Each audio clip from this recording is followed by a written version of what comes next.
we enhance these so that they can reach up to the standards of what these investors really come through. And in this line, we want to discuss it, relating it to the East African community, which is the talk everywhere. We talked of now a unified language, Kiswahili. You can see moves to make sure that Kiswahili becomes really popular in Uganda. You know, there was proposal for one currency and all that. So it really shows you that passports, you know, passports.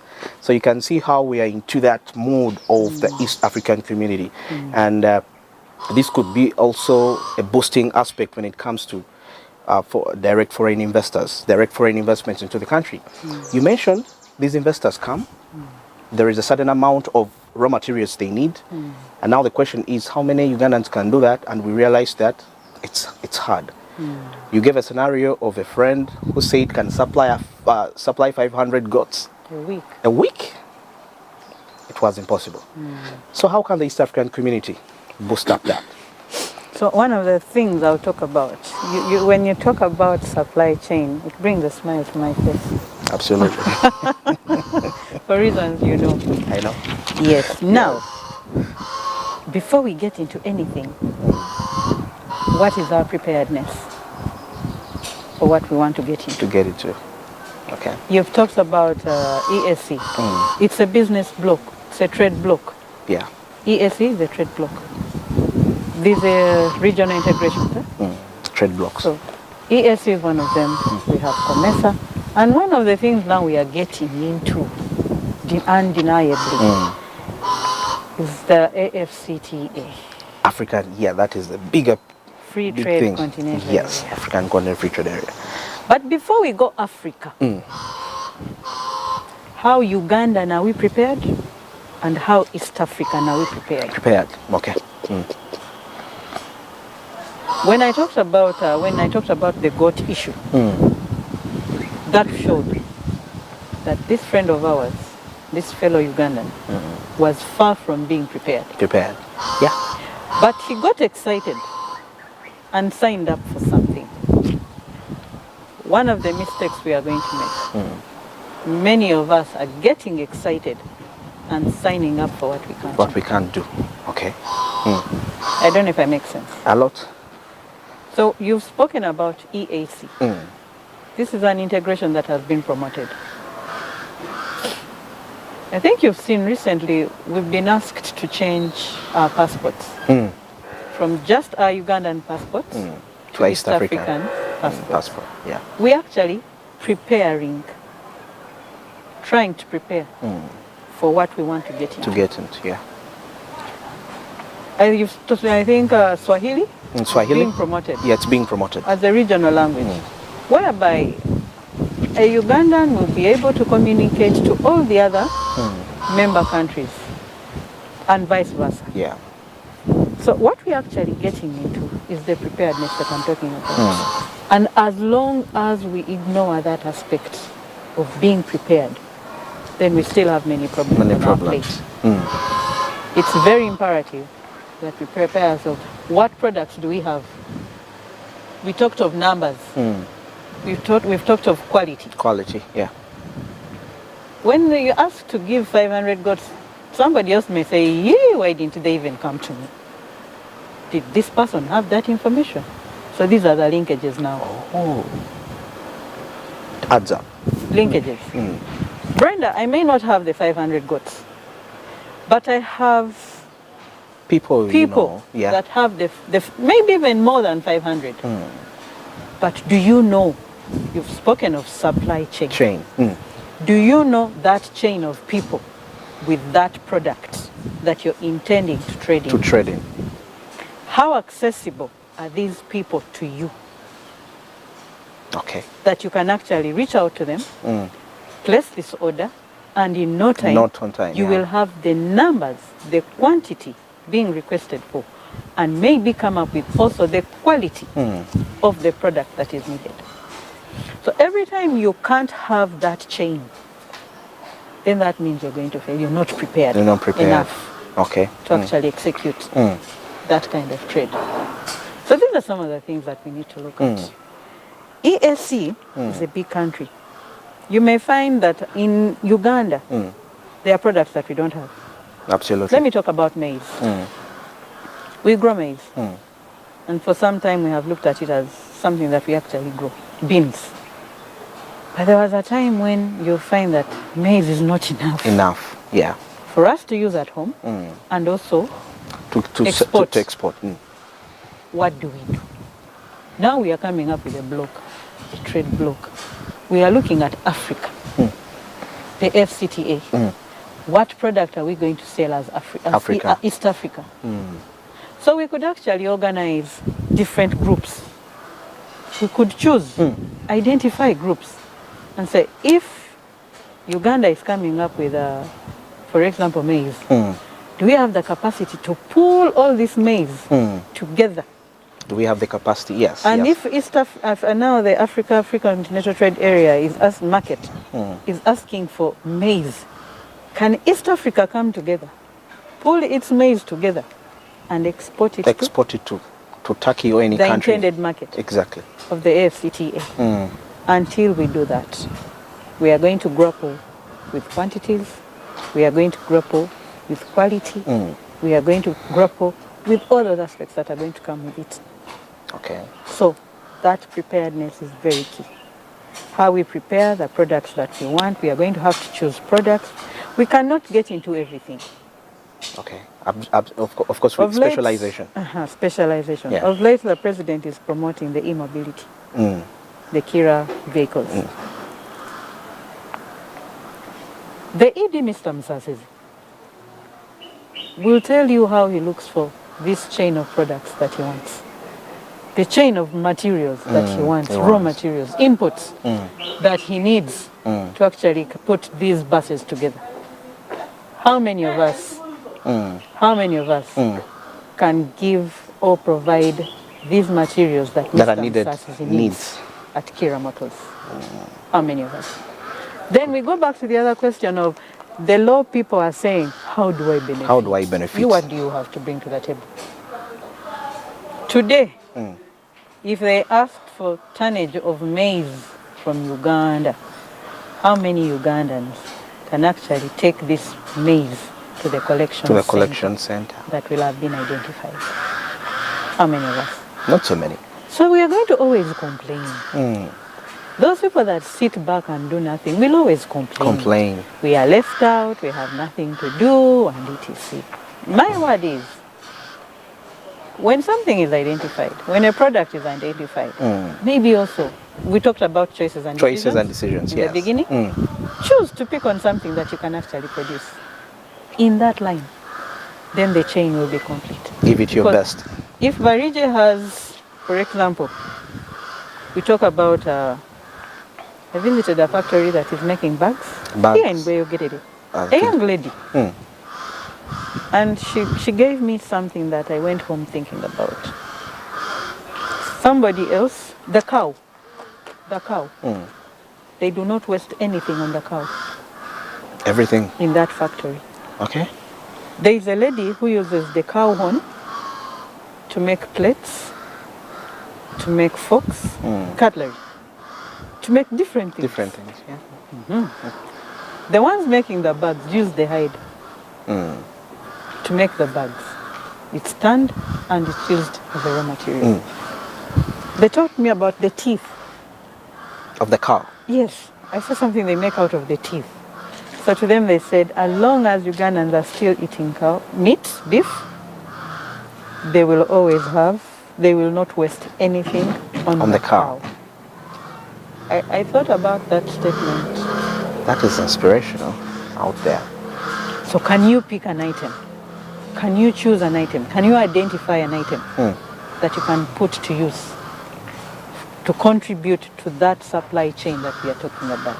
So that when the time comes for people to ask for these products, you actually have something to give. To give out. But for as long as we choose to sit back and fail to identify and even fail to choose to do something, we are still going to remain behind and still complain about a government that is leaving us behind. When we go back to the programs that we talked about, the patriotism, yes. How much do you love yourself before you can love someone else? Someone else. Identify, choose something to do, contribute to the supply chain. Supply chain.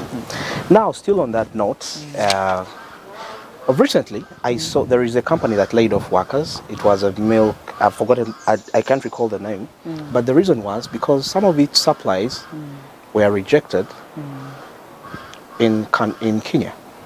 Milk. It was rejected, I think. They talk about quality and so many of that, but I thought so. About 500, half of the workforce was laid off. So I'm trying to understand, as a country, Uganda, what are we doing about such? If we're talking about the East African community as one of the key elements to display patriotism for business profitability, and yet we still have issues with borders, trade across the borders, most especially Kenya has been a very big issue. Yeah, Kenya, I think we have had those problems with Kenya for some time. I think this is not the first time. It's not the first time that we are having those problems. But I think this one can go back to, you talked of incentives, eh? Incentives, yeah. Now we go back to leadership. Leadership. I think now this is at the leadership level, where possibly the two leaders could sit and talk about what the problem is. For sure. Information. We could be talking about something, and some of us don't know what exactly it is. But if the leaders sat and discussed and compared notes, what needs to be done, what should actually be done, what is the problem, how do we solve it, then I think we can move forward. But again, if it is about quality, then we also need to check ourselves. Why are they talking to us about quality? What has failed? What has failed? Do we need proper machinery to add value? Are we packaging? What is our packaging like? So all these are aspects of quality. Packaging, the value addition, and all these things that we have to do to make the process complete. So we need to also get back to ourselves, assess our processes, assess our systems, check our supply chain, and know where our problems are, and be able. If it's machinery, I think it's about acquisition of adequate and proper machinery to actually execute the job that has to be done. Okay. Well, part of this discussion had to do in line with socio-economic transformation, something probably which we've not looked into. Indirectly, we have. Indirectly, maybe. That maybe we could give the viewers a deeper perspective of that, because I know some of these aspects, we experience them on a daily, unknowingly. You know, patriotism, because it was patriotism, sustainable economic development, leading to investment. Sustainable investment, and the final aspect is socio-economic transformation. And now let's not neglect the aspect of social. Social. You know, indirectly or directly, yes, we have spoken of the social. Because whoever does all this is the person. Is the person. That's the social. The person. And that's why I've emphasized, you must love yourself before you love anybody else. That social aspect. But maybe we can look at social in a bigger or broader perspective. By social, we talk about the person and their well-being and their surroundings. The complete cycle of the person. How are they able to improve themselves? By improving themselves, they're improving their environment. By improving the environment, they're improving everybody around them. And as you improve, you are impacting. You know, it's a root phenomenon. Yeah, it's a root, it spreads. Okay. As I make myself better, how do I impact Barije and all those people that actually have a linking to me? And then Barije will also impact many others. So the 4 Barijes will also have some other people to impact, and also those others, and like that. So with the socialism in us, the socialization, if I should say, social economic transformation, it is with the person. Because if the person is in a better place, then even by what they do, because economic is what you do. So what this person is doing to make themselves better, then it will impact everybody else. That is the social economic transformation. Because if this person has been at a certain level, or has found themselves in a certain place, and they're actually able to get out of that place, then they've been transformed. Okay. How are you getting out of where I have found you to get to another place that is much better? Okay. Absolutely. I try to make it as simple as possible. Yeah, very interesting in here. You see, you mentioned something. You see, being aware of the environment around you, I try to bring it back to this element of information, because information is within the environment that you stay. And you mentioned something that, because I'm still driving it back to the competitiveness we have as a country, as the locals in Uganda. People who have the information don't have the capacity. And the people that have the capacity don't have the information. Partner. So how do we bridge that? Can we partner? We partner. Okay. You have the information. You don't have the capacity. I have the capacity. I don't have the information. Let's feed into each other. Okay. We feed into each other so that everybody brings something to the table. Okay. And there must be a willingness to actually feed into each other. Because sometimes we are not willing. Those with the capacity are not willing to. But somehow, somewhere, it's inevitable. When I need the information, I'm going to pay for it. Of course, I'm going to pay for it. So indirectly. And you know, some people have made it that way. And actually, that could be one of the factors. Let's talk about it. Research. Among the key factors that are hindering that. You talked about some people pay for the information, but it's all information. Because if we paid for everything we get. No. By paying for it is when you do research. When you do research, it's not that everything you find is going to be useful. Absolutely. So you go back and analyze. I have done research. I've come up with different people to actually find this information from. And then afterwards I go back to the table and analyze what my findings are. And I'll choose what is workable for me and what isn't workable for me. What did I really need, what I didn't need. What was I looking out for, what didn't I look out for. But as you're cooking, all this is coming up. Coming up. That is the research you're conducting. Okay. Then later I get to analyzing and finding out what I want. Then I will put to use what I really wanted. Yeah. Maybe in 2 minutes, 3 minutes. Lastly, let's talk about benchmarking. Because I believe as we put up this patriotic aspect to enhance economic stability, we benchmark. How far as a country have we gone to benchmarking programs and policies to put them into our culture and see how they work out? Benchmarking from where? Any country. It could be within the East African community. It could be on the African continent. Yes, because we have delegates that travel. They come back. They tell us what they have seen and how. Do they tell us? They tell to that. I don't. Do they tell us? Of course, they don't make it public. Yeah, that's what I'm saying. That's why I'm asking you. That everybody has found their own information for their own good, and not many times have they shared this information with any other people. But what their target populations are, that is what they actually do. Okay. Yeah, and whether it has benefited the intended population or not, or the intended group of people, that is another question. Brings me to an aspect of transparency. Not transparent, because it may not have been for everyone. It could have been for particular people. Yes. For instance, when Parliament goes on a benchmarking mission, they have reasons why they have actually gone for that benchmarking. And it may not necessarily be for the consumption of everybody. So whether they choose to put it to good use, it goes back to the reason for the benchmarking. Sometimes they have used it, sometimes they have not. It is an individual question and realism. Thank you, Doctor. You're welcome. Yeah, you've been watching the Policon. I'm Andrew Barige. I've been with Dr. Brenda Tibamwenda, spokesperson, Office of the National Chairman. Of course, the topic was on patriotism, enhancing economic sustainability, and definitely leading to economic social transformation. And there has been quite wide aspects that we need to really delve into.